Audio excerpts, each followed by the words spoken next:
the streets, justice is not settled by the courts. You were wrong about Scooter Henderson. I know. Find out why. Dig this. A few seconds here in the LitHoUsE.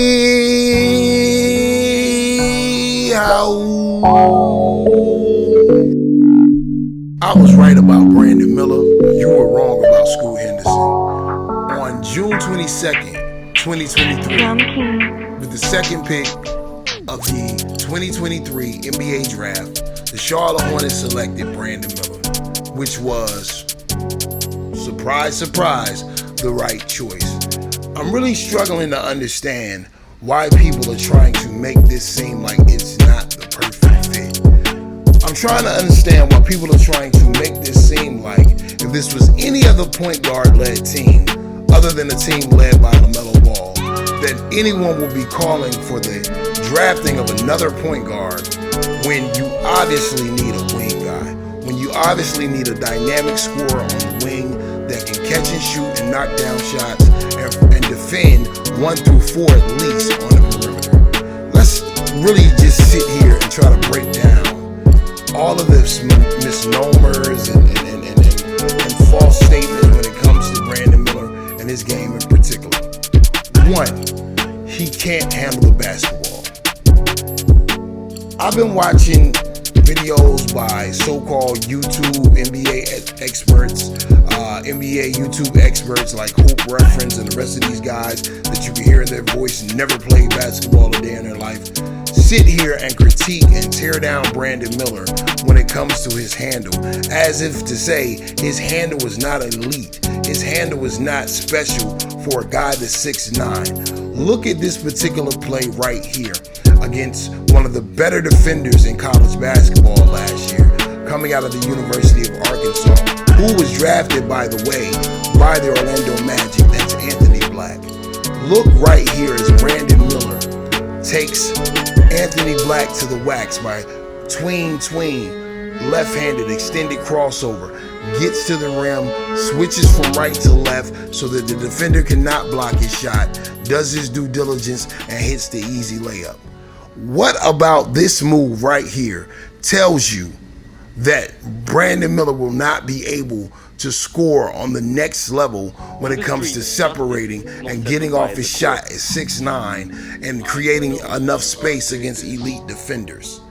Look, man, a lot of these misnomers and prejudices against Brandon Miller and the things that have been said against Brandon Miller, it really feels like it's only because people overrated Scoot Henderson. And don't forget, I got a no video coming tomorrow asking the question, is Scoot Henderson overhyped? It seems like a lot of guys fell in love with Scoot Henderson's one game against Victor Wembanyama last year in the showcase in Vegas against the G League Ignite, but they forgot about the rest of the season that Scoot had to play in the G League. We're going to do a critical breakdown of those numbers and his performances in that G League to see is this guy as really good as they say he is. But we'll talk about that tomorrow. I want to get back to the actual factuals when it comes to Brandon Miller. Another misnomer about Brandon Miller: his release is too low. His release is not quick enough. How is he going to get his shot off on the next level? I heard similar things when it came to Lamelo Ball, ironically, when coming into the NBA. Look at his release. Look at his form. Is his form going to be quick enough to get his shot off? He's going to struggle to get all of this madness and unnecessary critique of a shot that has been effective on a college level to the tune of 38%. We know there's a jump between college and the NBA, but a lot of guys that he's going to be playing this year that are rookies are guys that he played in the NCAA. So it doesn't make any sense. Also, at 6'9", to over-exaggerate the importance of a release point like you're dealing with a guy that's 5'6", 5'7", also indicates to me more that you don't know the game of basketball and you never played the game of basketball. At 6'9", the average NBA defender being between 6'4" and 6'6", if his release point is 6'9" and it's at his face, it's at least 6'10" when he gets it off. That's a very hard shot to block. There's going to be a very hard shot to alter. And because of his beautiful shot working mechanics, when it comes to getting his feet set and having a very quick release in motion, in transition, Bro, y'all really On the need to do a street, better job at justice film is not study. settled by the court. Look, forget all of the things that he was doubted about. Forget all of the things they hold against him. Not making light of the stuff off of the court. We know about it. It's been dealt with. The Charlotte Hornets sent a team of attorneys down to Alabama. The prosecutor in the state of Alabama said there's nothing to charge Brandon Miller with. This is over and done with. And that's not to overlook what that family had to go through. But that issue needs to stop being brought up. Brandon Miller has no charges brought up against him. It's time to focus on what he can do on the basketball court. And more importantly, what can he do for the Charlotte Hornets? And I'll tell you what he can do for the Charlotte Hornets. For the first time ever from the wing position, a true wing position, you finally have a guy that can catch passes like this from Lamelo Ball and hit shots in stride fluently and be a knockdown shooter. We have been asking and looking for this from a Charlotte Hornets wing forever. We have been asking for a dynamic guard, or a dynamic forward on the wings forever. So when we finally get an opportunity to take that, I knew the front office, because of course the inside information, but just basketball knowledge and basketball know-how. How do I know how? Know-how. How do I know how? Know-how. Basketball know-how. I knew that we were not going to pass up on a 6'9" wing who had comparisons throughout the season to Kevin Durant and Paul George.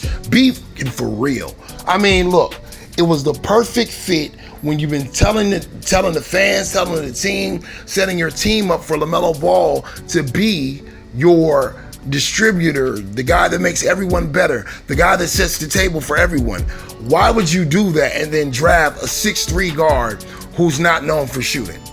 No, Brandon Miller was always the right option, because now, potentially with free agency starting Friday at 6 p.m., you got a chance to roll out a lineup of Lamelo Ball, Terry Rozier, Brandon Miller, Miles Bridges, and Mark Williams. That is a dynamic lineup in the East. That is a dynamic lineup in the East that provides everything that you need. You have penetration, enough penetration to Lamelo, with Lamelo with rim attacking.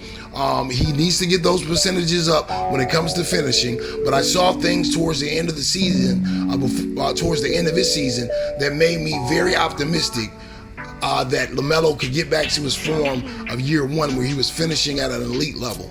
Also, Miles Bridges, elite level rim attacking, elite level driving to the rim. You know what I'm saying? Fierce when he gets there, able to get to the free throw line, able to get easy buckets. Now, with Terry Rozier and Brandon Miller, you have excellent floor spacing, with Terry Rozier 2 years ago being the top catch and shoot guy in the league. You know what I'm saying? You add Brandon Miller into that mix, he's also a wonderful catch and shoot guy that provides spacing. So now you're able to attack the defense on 3 levels. You have multiple things that you can do. It's not just a fast break transition offense. Now you can spread the defense out. Also, you create more room for guys like Lamelo, Brandon Miller, and Miles to drive, because people are going to be afraid to help ball, because Lamelo's a great shooter, Brandon Miller's a great shooter, and Terry Rozier's a great shooter. On the backside, you might ask, what happens to Mark Williams? With all that attention going now to Lamelo, Miles, and Brandon Miller, it's going to be a lot of room for those backside lobs and easy offensive rebound putbacks for Mark Williams. I'm telling you, man, if they bring back Miles Bridges in free agency this week, look, the rest of the league is in trouble. Tell me what you guys think, though, down there in the comment section below, because I called it and I told y'all that Brandon Miller was the better fit. He was the better pick. He's going to be the better overall prospect. But let me know down there in the comment section below. And don't forget the live stream tonight. Finally, Lamelo Ball Judgment Day. Because with the Charlotte Hornets making some of the moves that they made, I think they have clearly indicated that Lamelo Ball is the franchise. Lamelo Ball is the face of the team, and now it's time for Lamelo Ball to put up or shut up. But y'all let me know down there in the comment section below. Was Brandon Miller the right choice? Would you rather somebody else, somebody named after A scooter? Run the likes up. Share the video. Like the video. Subscribe to the channel. It's the mighty LitHoUsE.